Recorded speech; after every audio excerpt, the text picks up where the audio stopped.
Welcome everybody to this event.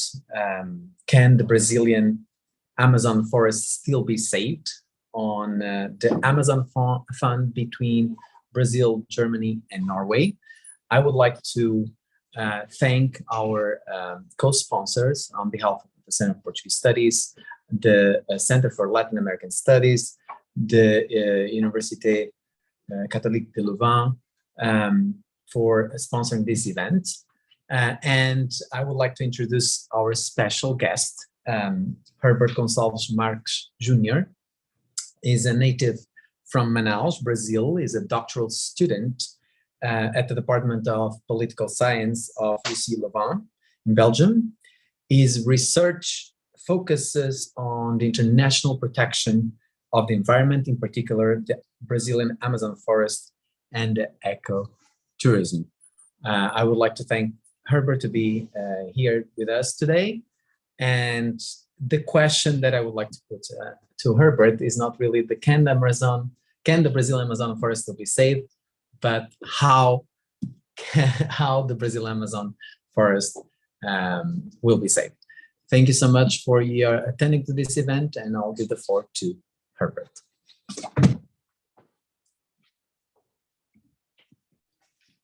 Thank you very much, Professor Duarte Pinheiro. Thank you for all responsible for this event today, for Ray, Stavort, for Julia, Bern, for Jeroen, and De Wolf, that is the responsible for this event of today. And my first question is for the audience, of course. Who else have been in the Amazon here? Who have ever visited the Amazon? So if you are in Zoom, please just raise your hands, then we have an idea how many people we are talking to know if you have the knowledge, the perception of what we are going to talk today. And then you can also participate in the chat later. Well, I'm going to talk about 30 minutes, and then later you can make your questions, so then we can have interaction. I also can learn from you, because Amazon is rich and huge. So you can be for all the Latin America countries which have the Amazon and give feedbacks. A few weeks ago, I had a student for the Amazon of Ecuador, which I learned so much from them because my focus is Brazilian Amazon. So please participate, give your chat, and we're going to continue. Thank you very much. So can the Brazilian Amazon still be saved? On the Amazon found between Brazil, Germany, and Norway. So the objective of this lecture today is to give an understanding of international environmental issues in the Brazilian Amazon by analyzing and evaluating its challenges and facts since its colonization, which was for Portugal, but also the current changes of Bolsonaro policy that has increased deforestation since 2019. To present Germany and Norway facts and their foreign cooperation policy vis-a-vis environmental issues in the Brazilian Amazon. Amazon Fund, it's a fund that was created by Brazil as the title, Germany and Norway, in order to diminish reductions of deforestation throughout market no payments, which means they give money, but they don't ask this money back. So it's just an investment in the Amazon, but no refund of this money, and reduce the emissions from deforestation and forest degradation. So I want to give this perspective of the Amazon. Everybody can, if you want, go to Google, and you're going to check in the Google satellite that you have here Amazon in Ecuador, Colombia, Venezuela, the Guianas here, and the Suriname. So the other states here are in the Brazilian Amazon. You see Roraima, Amapá, Amazonas, Acre, Rondônia, parts of Mato Grosso. We're going to talk about this region. You see here deforestation. This area is called deforestation arc, okay? And there's Pará and a bit of Maranhão. Here you have also Amazon. So Amazon rainforest facts. We cannot forget, as I told in the beginning, that Amazon rainforest goes beyond Brazilian borders. It occupies 9 countries in total, but other 8 countries in South America: Bolivia, Colombia, Ecuador, as I told, and so on. So 6%, why are we talking in the media all the time about Brazilian rainforest? Only Brazilian rainforest. Because 6% of the total of the forest belongs to Brazil. So that's why the ecosystem, the region, it's so important for our climate change, for loss of biodiversity in the world. So Brazilian rainforest has the second biggest forest in the world. As you can see, Russia is the biggest because the biggest country in the world, so they have a lot of forest, and Brazil is the second. So that's why it's so important. Let's talk about Brazilian Amazon cities. Well, we have Manaus and Belém. Belém was founded in 1616. We has today 1.5 million. This one is Belém. Sorry, this is was founded in 1616, and it has 1.5 million people just in the Amazon. Well, this city was created, in fact, when there was Iberican Union between Portugal and Spain. Between 1580s, if you check the history of Portugal and Spain, 1580s was when Portugal and Spain were united by Iberican Union. And so Belém was founded during this period, and it finished in 1640s, the Iberican Union. So Manaus was founded in 1669 after this Iberican Union, and today has a population of 2.2 million people. So it means that we consider, depends where you're born, and there is this conflict between the two cities, who is the capital of the Amazon? And the case, I would say Manaus, because it's has more people, and the people are this from Belém, so there is a competition like soccer between the two cities, who is the best and most important of the Amazon. And, and this is the theater. I give you 2 seconds for you to realize what is here on the top. Where do you think you are in Europe? If you look at the ceiling of this theater, which was constructed during the boom of the rubble, the caoutchouc,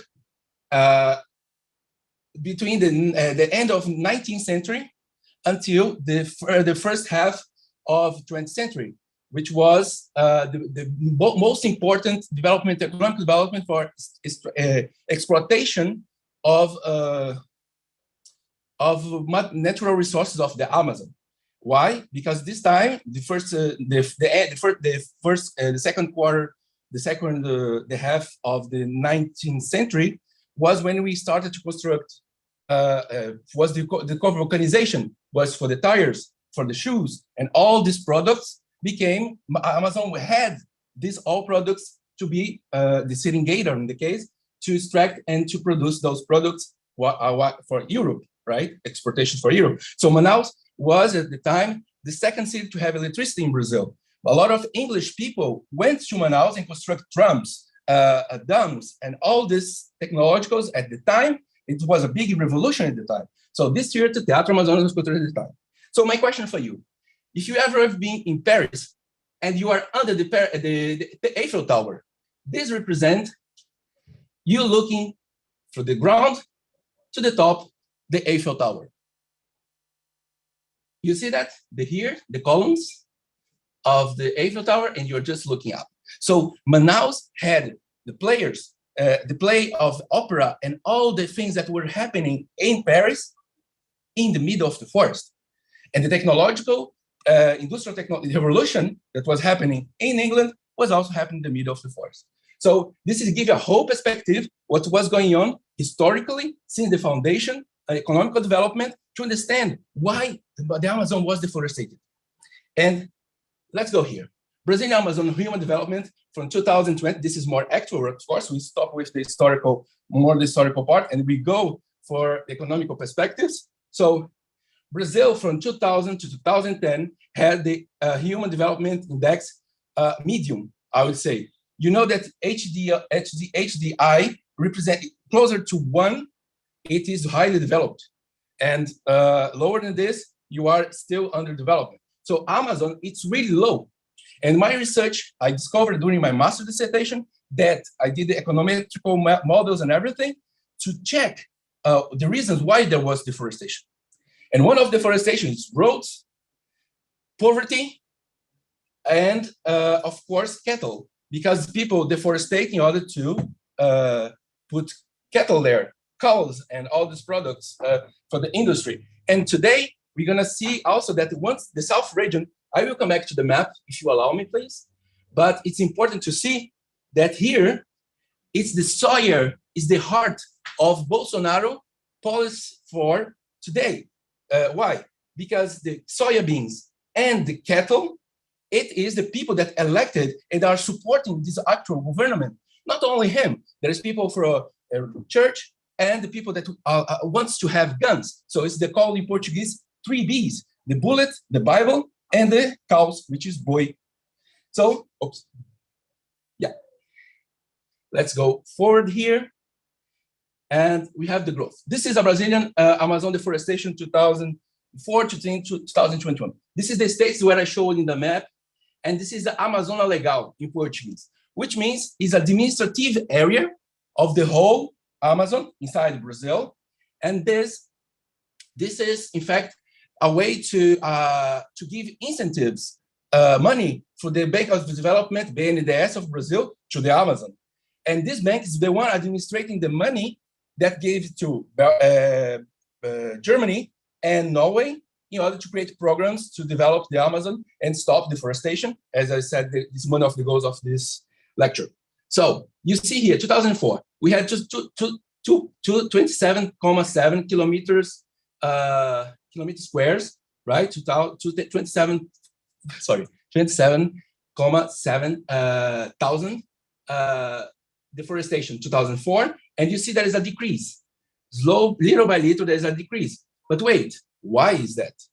Because Amazon Found was created just in 2008. And you see that the project was most of, if you see the data in the foundation of Amazon Found, which is Full Amazonia in Portuguese, you have a great areas of Pará in the Amazon state that was in fact reducing the deforestation because it had these programs of protection, education, and agroecology and agriculture techniques. And people did not know that they were sometimes, for their own mind, they were working, but they did not know that their jobs or their activities were having a big impact on the environment. And then when the government comes and say BNDES and other technicians and engineers and everything founded by the Amazon Found say, no, you have to, in this case, we're going to teach you how to have these productions, how to protect the environment, which areas you can produce and which areas you cannot. And this is what you can find amazingly has a big impact on the reduction of deforestation. Nevertheless, we come here and you see all the periods reducing, but Bolsonaro was elected. And the whole idea was changing. He started, and we're gonna see later, his Twitters, where he states against the government of Germany and of Norway. So we have here the deforestation, right? And this is the CO2 emission. So if you see the CO2 emissions is mostly from deforestation. Protect the areas by president. This is from Sarney, right? When democratization of Brazil started in 1985 until today, right? And for you that do not know this history of Brazil, from 1964, there was a coup d'etat and was the military regime from 64 until 1885. And in 1885, we had this president, and they created most of the indigenous, this is in French, but it's the Amerindian territories, the Indian protected territories. Why in this period with color? Because we had here in 1992, the second conference of environment was brought to Brazil because Brazil was accused during the time for the media and for the international community that was not protected properly the Amazon, and Brazil was afraid to lose. If you are Brazilian and you look at the perspective of Brazil, we always think that the other countries, the international community wants to take over the Amazon. So that's why there is this kind of conflict between the international community and Brazil, because the Brazil say, well, we respect your sovereignty, please respect ours. And that's what's happened. And 1992 is one of the main reasons why it happened. So you have here all the other durable and protection integrated area by President until Dilma. Brazilian electricity sources. So, and the electricity of Brazil mainly is for them from hydropower plants. So, has a big impact, yes, but in the long term, for the environment, has less CO2 emissions, and it's better for the country. These nuclear power plants, just 3, which is in Angra, in the southwest of Brazil, and you have other sources. This is the Amazon Fund. I put some text here for you because I'm going to share this with you, so I would like that you be aware what the Amazon Fund is. And so, as I said, in 2013, Brazil gave the initiative of United Nations Framework Convention on Climate Change. And in 2008, Brazil, Germany, and Norway jointly created the Amazon Fund with the ambition to stop deforestation throughout REDD+ mechanism by financing sustainable projects in the Amazon rainforest that absorb CO2 emissions and support local communities, environmental management in the indigenous protected areas, and sustainable production. So Norway, it's contributing 93.8% to the fund of the nation. And we're going to understand why. Germany 55.7 and Petrobras, the petroleum company of Brazil, gives just 0.5. And this, as I said, the BNDES, the Development Bank of Brazil, is the one managing this fund. German facts. According to the estimates of the Federal Statistics Office, the German statistics, in 2001, Germany was roughly the growth of the population was the natality or the growth of the population is pretty much the same, but has the sixth best HDI in the world, right? It's the sixth, and also if we see the grid of energy environmental in Germany, we have the coal, which is the most abundant indigenous energy resources and the biggest earning contributor to the German network. But we cannot forget that Germany is leading on investment on new renewable energy. As you can see here, coal contributes a lot, but renewable energies as well, even if we have a high rate of coal, right? So we have coal, but we have as well pushing with the new. This goes another line of research, which the European Green Deal, right? And this is the recovery plan of European Union, and Germany is also contributing to that. So Norway, well, Norway is the first HDI in the world with 0.957, which is closer to 1, as I told you before, in 2019. Drive forces to the climate change are closely linked to social trends where Norway petroleum resources have provided a basis for developing and expanding welfare schemes and raising standards of living. Consumption levels have risen together with income levels. This change have influenced Norway greenhouse emissions. If we see here, the next slide, the greenhouse emissions for Norway, mainly it is from their production of oil and gas, right? But interesting of Norway that Norway doesn't itself is so independent of this oil that exports majority of this gas and the extraction of gas abroad.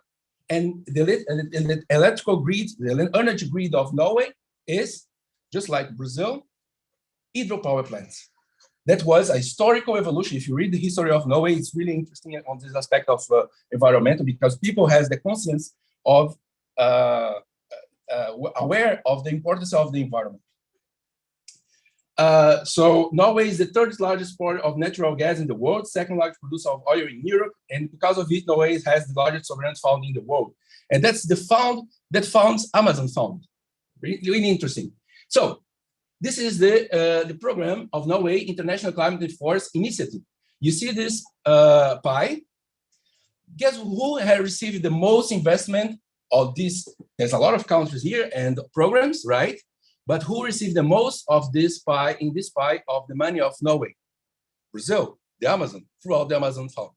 So represent 39% of the all investments of Norway. And through the Amazon Fund, it's the 9.3% of what we saw. Brazilian government, President Jair Bolsonaro. I'm totally neutral on the perspectives here about right, left, or central, right? This is academic perspective. This is what he stated, not us. So the current Brazilian government came to power in 2019. And he's changed the policy and rhetoric, the speeches of previous leadership regarding the manner of management of natural resources in Brazil, mainly in the Brazilian Amazon. The current change of Bolsonaro policies have increased deforestation since 2019. As we analyze it, there was deforestation in 2019 and 2021, as I showed the previous slide of the growth of deforestation. Bolsonaro relations with Merkel got very intense when he stated regarding Germany in his Twitter, their industry continued to be fossil. He's right in this perspective, but they are investing in trying to make the change for the future of all of us in Europe, right? Large coal and ours no. So they have a lot to learn from us. And he continues, take your dots, which is the money, and reinforce Germany, okay? It's much more needed than here. Well, I think that we have to find compromise. This is my research is about. It's find compromise for both sides to improve the quality of the environment for all of us. Moreover, he attacks Norway and states that also does oil exploitation there. Take the money and go help Angela Merkel to reinforce Germany. So it's very not compromise with the international community. And we have to look for this, because if you want to have funds for other countries, and that's what's happened, the funds were blocked. For Norway and Germany, it's frozen the money. The money is not flowing anymore to Brazil. And who is being affected by this? The population, the local population of the Amazon.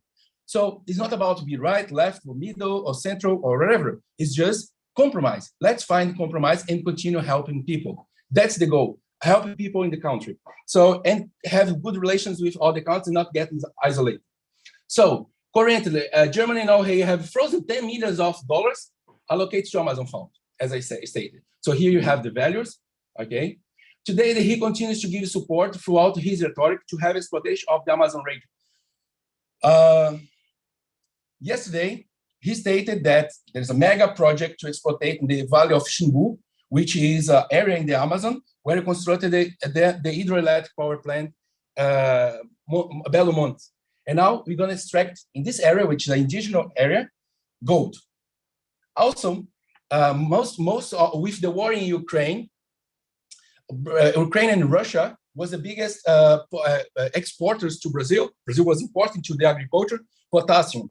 Potassium is a fertilizer that assists Brazil to be one of the most producers of food in the world.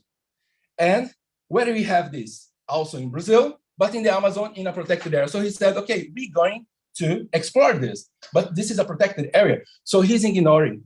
And the agencies that agencies that control the environment, that was supposed to support Brazil in the protection and fight against illegal logging, illegal stuff, he reduced the budget. So he's not fully stopping these institutions, but he's reducing their power and their budget. So unfortunately, it's another way to control the policies in the Amazon, and who suffer it is the indigenous people and so on. So on the same day, he's tweeted, in 2016, as a federal deputy, I gave a speech about our dependence on Russia's potassium, that I told you. I've mentioned the three problems: environmental, indigenous, and who wanted the exploratory rights at the mouth of the Madeira River, which is in the Amazon, where we find the potassium.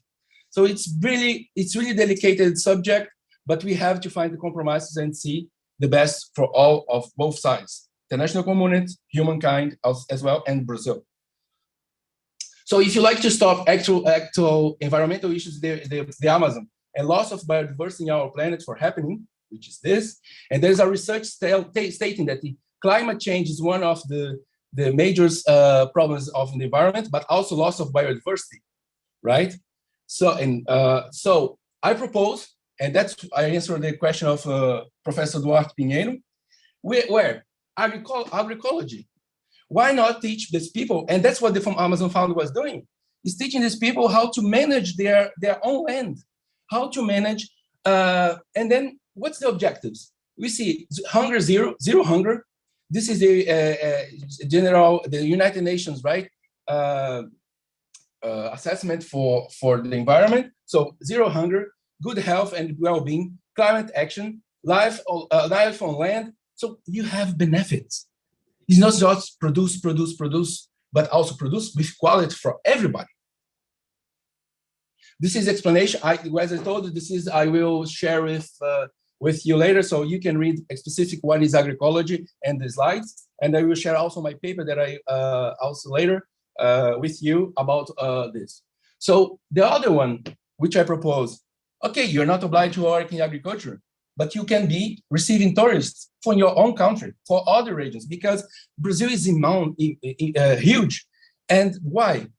People sometimes do not know what the Amazon has. So ecotourism also, it's an important thing. You learn language, you learn your culture, you defend, you do marketing from this, you sell internationally your products, you do handcrafts, and all these products that are so interesting. But we sometimes ignore. We think that Amazon is just a forest, but also there's people living there, and we have to create economical development for them in order them to not deforestate, right? So here we have sustainable tourism. Ecotourism is the natural-based tourism. Urban tourism, this also can be sustainable tourism, sun and beach, right? And the proposal of this public policy is propose ecotourism, of course, which is a responsible travel to nature areas that conserve environment, sustain the well-being of local people, and involve interpretation and education.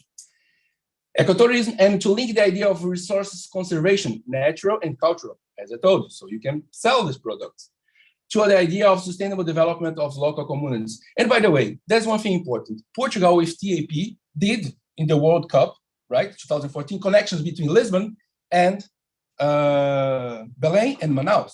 So Europe can go easily, directly flights to the Amazon. And also the Americans, because there is connections between Manaus, Miami, or if you are here in California, you can go easily to go to the Amazon through Panama. So you have interconnections. We have just to stop fighting against this kind of no accepting the other opinions, but accept all the opinions and sit in the table and negotiate, because people need there. And if you want to have protection of the environment, you have to find middle terms and compromise. So conclusion, but finally, by our evaluation, what we propose with these two recommendations that Amazon found be reestablished with the two conditions: ecotourism development, and the international community only imports agricultural products from the Brazilian Amazon that respect the principle of agroecology and are produced by indigenous local people in the Amazon. Why? Because if they have the money, they will not deforestate illegally. They will not participate in anything illegally. The aim is to reduce hunger and poverty. So the goal, I think, we have to put our politicians and make pressure to them to find compromises only for our benefits, not just for Brazil, but for the whole people. So this is my references I give. So you can explore, you can have your data. This is 3 slides of just data, and I shared with you so you can go further and further in the research. Thank you very much. I appreciate. Now I wait for your questions, and yeah, they are very welcome.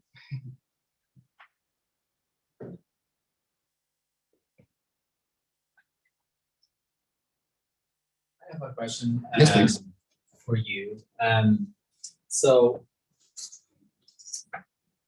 in your opinion, how, by the scenario that you actually picture, we are possibly already late in time, almost to save Amazon forest.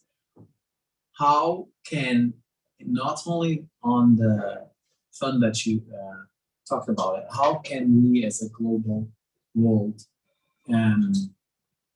help in this case the Amazon forest, since like politically speaking there's some kind of differences how we should attack the problem? I think as civil society can do a lot by participating on it.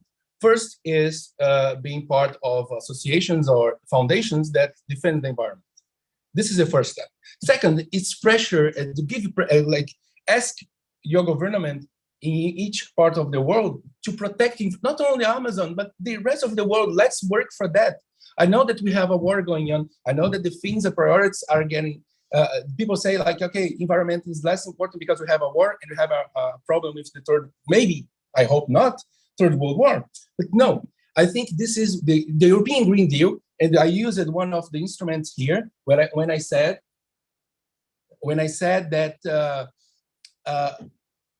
just import products of regions where they respect agroecology agroecology and agroecology. Why? Because the European Union said products that do not respect the standards of environment will block it by the border when we have an increase in taxation, right? In order to not give incentive to people to buy those products inside of the European Union.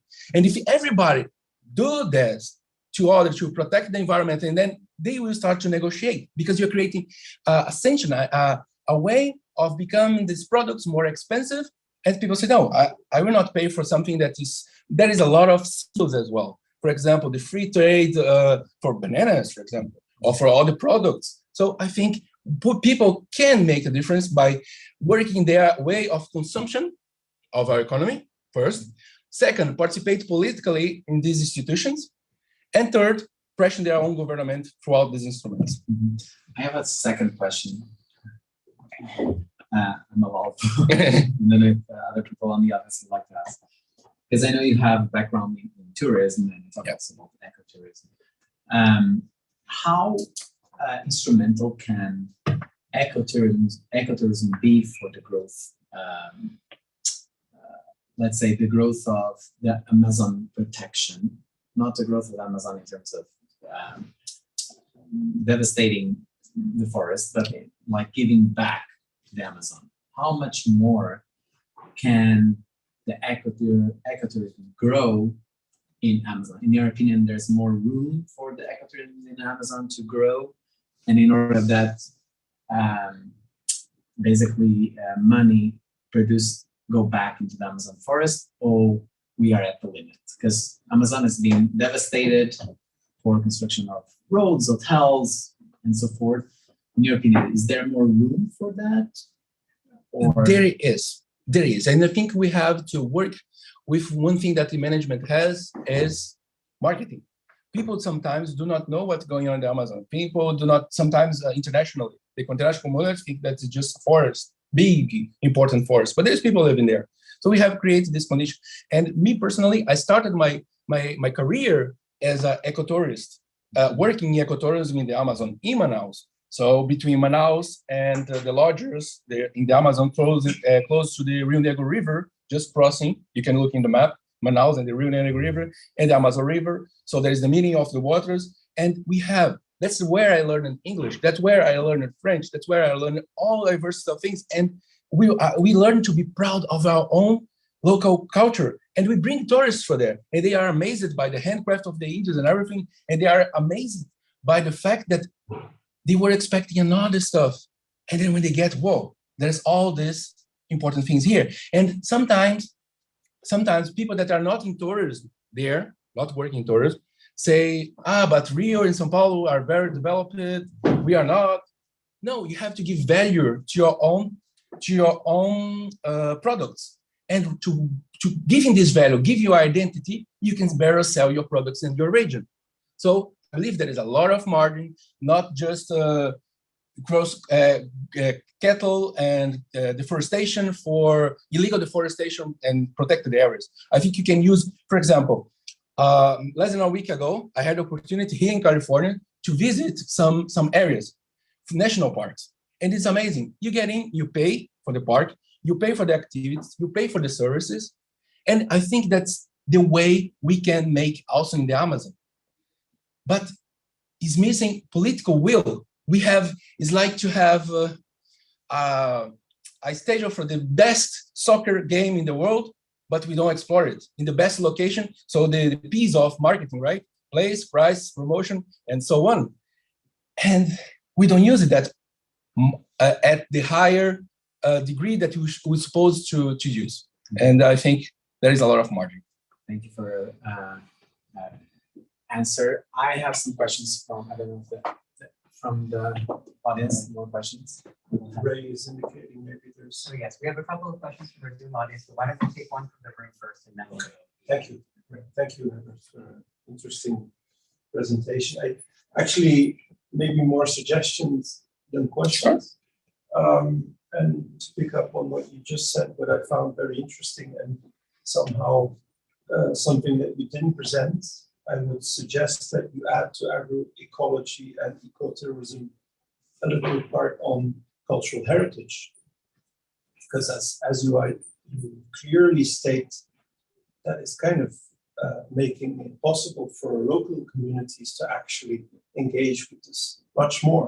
I really would like to suggest you to add that, to take it serious, probably not in terms of economic numbers, but in terms of cultural identity. I think that really could make a difference. Thank you. When you showed me the Manaus theater, I was immediately thinking, and I should have told you this before, the movie Fitzcarraldo of Werner Herzog. I will give you the coordinates to that. Okay, thank you. Another, maybe the biggest question is what you also refer to. Do you find, being here in California, you obviously refer to the national parks. I think that's a very good reference. Is there something, are you still going to do some research on the policy within California on national parks? Because I guess that could be very inspiring for you.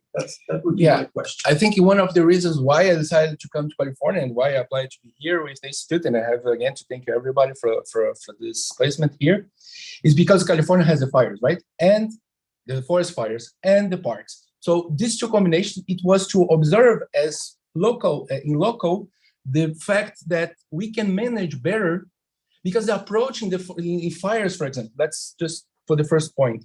The fire is different in Brazil. California, Portugal, Greece, and so on have more active to stop the fire, right? Compared to the Brazil. Brazil, we don't have gas for the airplane. We always postpone until a moment that the international community say, look, we are having burnings. You have to stop the fire. That's what's happened in 2020.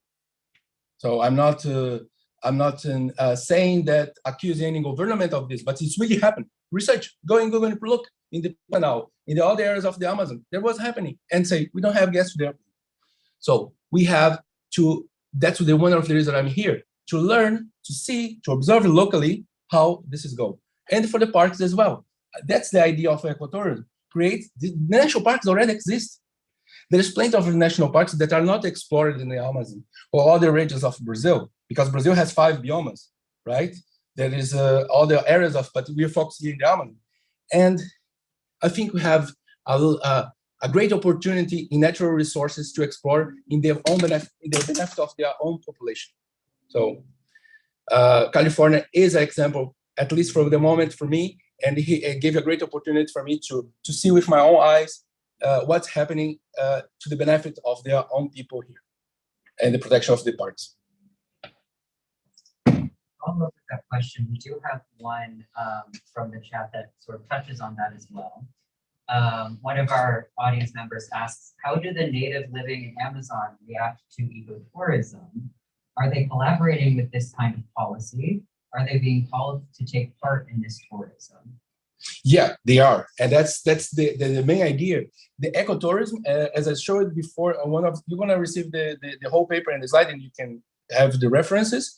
But the idea is to not explore in causing negative externalities, but that is causing negative impact. It is they sell their culture. They give opportunities in a low scale, not in a mass scale, not in a mass tourism. That's not the goal, because mass tourism also destroy the forest, the culture, local cultures in the Amazon for everywhere. This is a fact. But we have to kind of do a research of how can we, in ecotourism, capacité de charge, which means know how much we can go in this ecotourism. And we have example this week. I give an example. Veneza in Italy now is charging 10 euros. We will charge 10 euros to get in the city for people that are not hosting a hotel. Why? Because all the people in a mass tourism go to Venice. So it's a negative thing for the whole city, for the restaurants, for the service, for the client itself, for the tourist itself. So in the Amazon, it's the same policy. Let's create, like here in California, parks to get in, you pay, but you have a such amount of people. After that point, you might or not close the entrances, right? And say, look, this moment, or you book, or you reserve. But we have to protect our environment and cause benefit for the local community. And that's it. Okay. Oh, go ahead. Yeah, Sorry. it's connected with this. Can I ask a question? Yeah, sure. That was actually one of my questions too about the local communities. What I missed here is the concrete programs, because as I understood, the fund is on since 2007. Is that it? Yeah, it was created. Yeah, it was presented in 2007. Is there any like concrete programs with local communities? And There is. And now is the impact? Is there already studies about that? Yeah, there is. There is even if you go to some communities instead of Pará, there is if you go to the Amazon Found website, the Fundo Amazonas in Portuguese, as you speak Portuguese, so Fundo Amazonas, you have a whole report of activities that programs that worked and didn't work.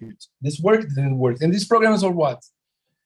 Engenheiro florestal engineers go to these people and say, look, IBAMA, which is the agency of Brazil for the environment, say, look, you are in your land, okay, you have your private land, but this and this area, in this point, you have to improve it. And they give margin to improvement.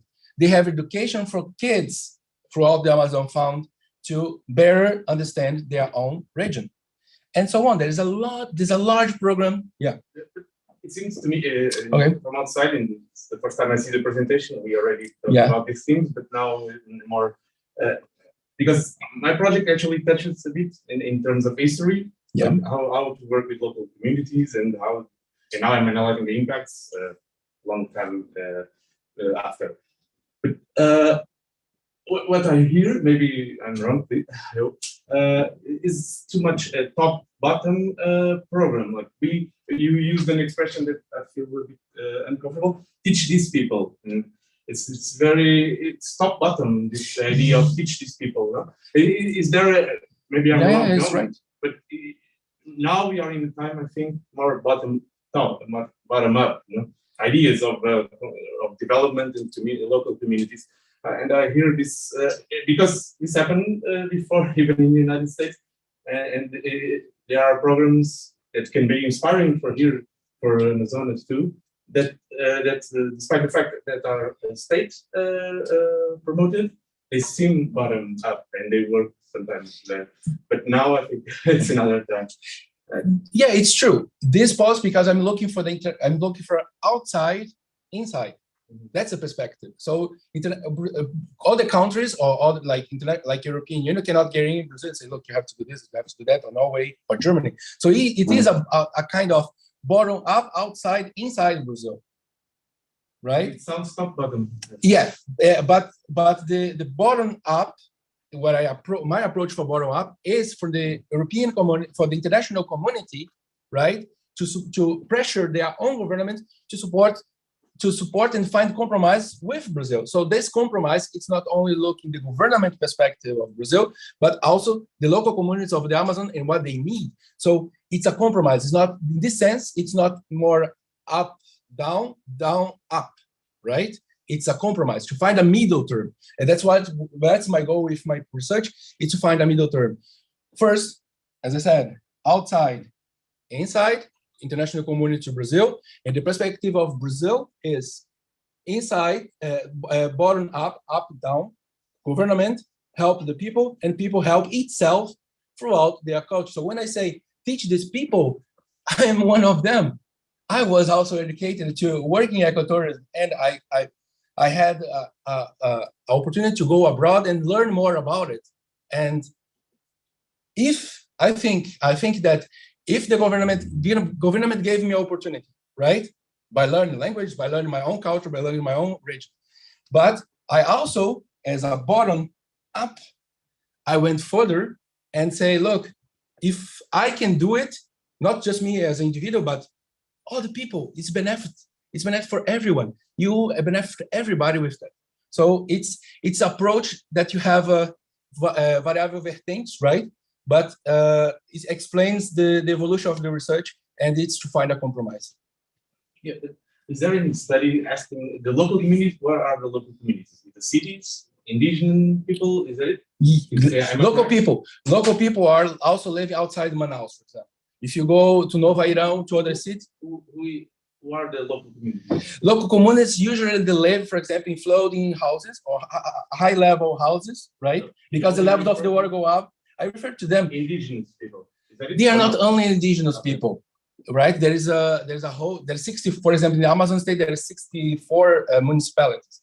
Ones are indigenous people, the other are not, right? There's a mix of Portuguese and Indians and white and all the miscegenation of Brazil, right? This is what Brazil are. It's a multicultural country, and the Amazon is not left behind. So this community that I'm talking is a community that, for example, if you cross from Manaus to the other side, they are working ecotourism in Nova Irão. They have houses. You learn about their education. They have schools in the middle of the river. And the most impressive thing that I was personally afraid, it was that you cross a river full of alligators and caimans, and they go to school in the morning very early. And when you see that, I would like to benefit those people more, because they have this willing to learn, and we for outside inside can also provide, and Brazilian government so find a compromise. So this local community is this. Can I do a last question? Yeah, sure. Dialogue almost. But is there any study asking those local communities what do they need? Is there any study asking directly to them? Directly there. That was when I started one of my wishes. But the Amazon is so huge, and I'm being honest with you, that it's difficult to research by in a large scale, right? Is to have a big picture of everybody that is in the Amazon, because it's very difficult. But there is one agency, they called Fundação do Índio, FUNAI. They do the research and they work directly to the Indians, so you cannot get in the indigenous reserve, right, without their permission. You cannot. You have to ask permission. Even for a researcher, have contacts with the Indians that are more isolated, you have to ask this permission. So if you want, I can give you the reference for FUNAI, and they have a lot of reports and stuff about the indigenous people that you asked. But for the local community, it's more other agencies, and that's one of the research that I would like also to develop. But you have the website of INCRA and in the FUNAI, sorry, this kind of information about the indigenous people. I have one more question before it's another one from the chat, basically. And picking up on the cultural heritage, I was looking for suggestion. How, in your opinion, and I was thinking when you were presenting that comment, I was thinking about this project that Sebastião Salgado has called Instituto Terra in Minas Gerais, where we planted millions of trees on the property of his family. How can, in this case, people from the Brazilian community or cultural background help and work with the local communities in replanting and modifying the current devastating Amazon curve, yeah. Yes, curve of Amazon forest. Like people like Sebastião Salgado, how can these come? Because politically, right, this would be from the bottom up, right? How is it possible, for instance, getting more people like Sebastião Salgado, that it's in a different place, gather the initiative and get together to help the Amazon forest and work with the cultural heritage? For instance, I don't know if there's particular artists, they're born in Manaus, or how can we create this cycle of awareness to help? To reforestation. Yes. Okay, I think that there is a lot of initiatives of the people also to protect the people in the city, mainly in the cities. Mm-hmm. There is a local, but there is a study also that shows, for example, that local communities and indigenous people, if you look throughout the history, right, mm-hmm. they are cause less harm to the environment than those that were in the big cities, right? So the cultural difference between economical perspective of high consumption, right? That's what we are taught, to reduce this and to create ecotourism and agroecology to benefit those people. But also to reforest, there is initiative of the civil society, but it's not. There is not, I would say, that much political will. That's the problem. If you have both, I always see like that compromise, civil society and government to create whatever you want, right? Or whatever policy you want to create, have to have these two conditions. And there is initiatives in Brazil, but in a large scale, I think. I saw Egidio had a question as well, and we have two in the chat. So why don't we do a chat question and then Egidio, and then perhaps end with the last chat. Thank you, Ryan. I'm not any question. I just would like to make some comments about what I saw. The first thing is that I would like to underline. It's very important to say that Amazonia belongs to 8 countries, 7 or 8, 9, not only 9. Brazil. 9 countries. So the idea is to that we should see the problem of Amazonia, and there is a problem over there, concerning the viewpoint of what is scientific proved or what is not proved. If we look to the figure that we have in those slides, we can say that, and this is scientific proved, forests are growing in Europe, United States, and Australia, and deforesting in Asia and Africa, and specifically in this case in Amazonia. So I see this problem is much more connected with education and development than with other factors. As a matter of fact, I would say if we all here, and people also see this through Zoom, if we want to help really help for the problem in Amazonia, the best measure would be that all of us stop immediately eating meat. Why? Because meat production is the main problem in Amazonia. We make deforestation over there. Why? It's not because Mr. Bolsonaro is telling to do that. That's because the farmers and garimpeiros, that is people extracting the natural reserves, that are making the deforestation. So I think this is more, we should look to the problem, not only through the media speech view or the rhetorics, political, against, or pro, or whatever. I'm not in a denying process. Yes, there is a problem in Amazonia. I think the first idea that we have maybe to implement is, according to the UNESCO recommendation, is that Amazonia should be seen as a geopark. That is, exploring it in a sustainable way, in a renewable way, in order to promote equal development for everybody. Speaking about the problem of the indigenous, the natives, well, the Brazilian state needs funds to support those people. There's a social problem with that people. They are human beings, and we should respect all human beings. But if they need money, the state to support, part of the money comes from exactly what they are doing over there. So about Amazonia. Amazonia is burning from the 70s. Amazonia is not only burning with Mr. Bolsonaro.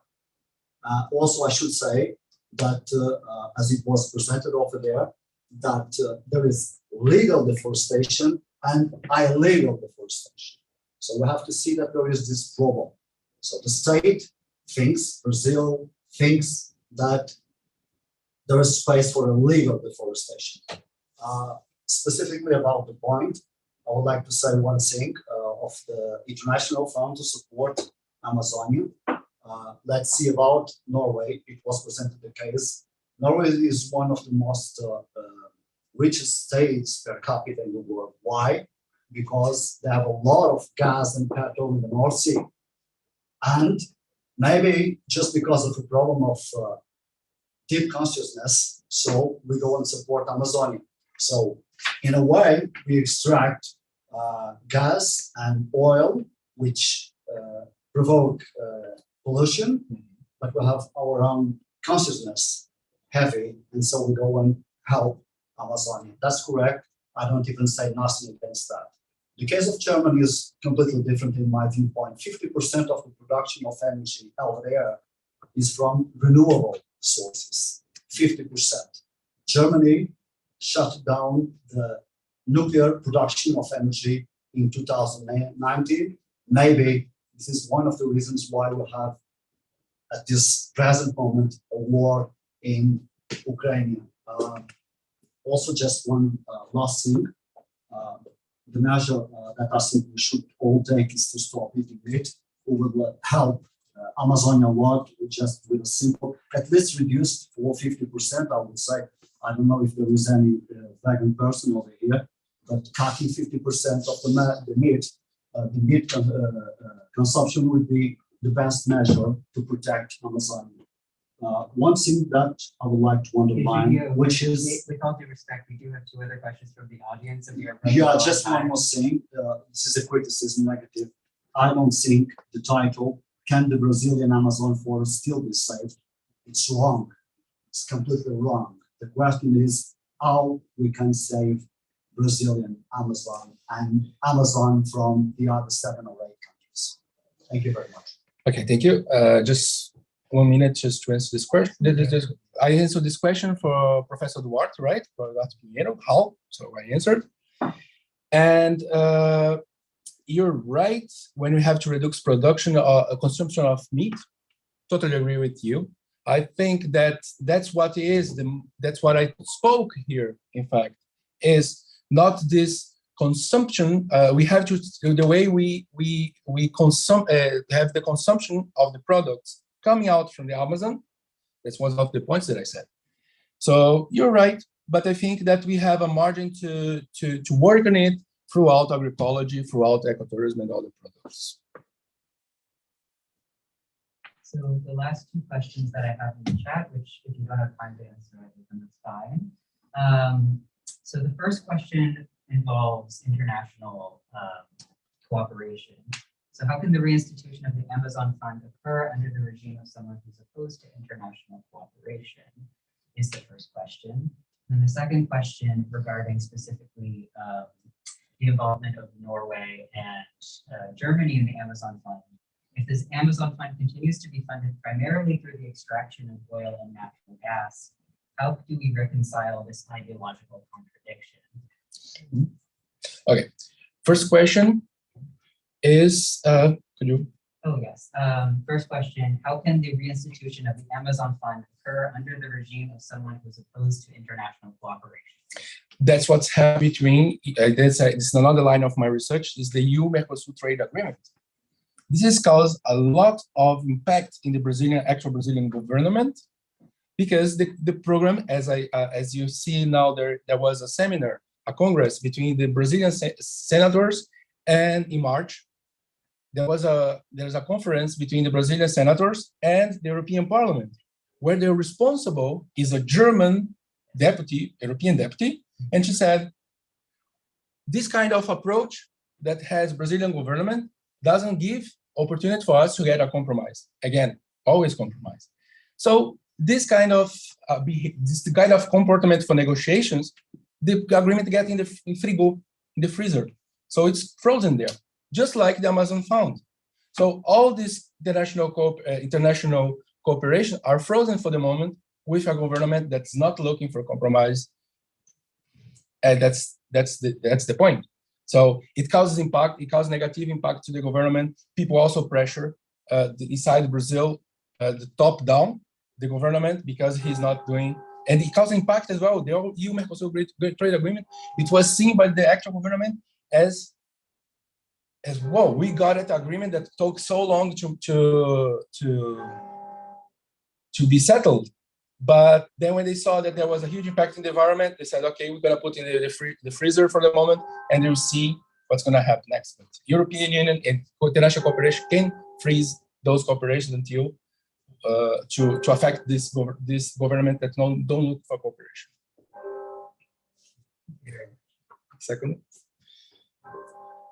Thank you so much, Harvard, for your contribution. And I would like to thank again our sponsors, and for your attendance on behalf of IES, Center for Portuguese Studies, and Center for Latin American Studies.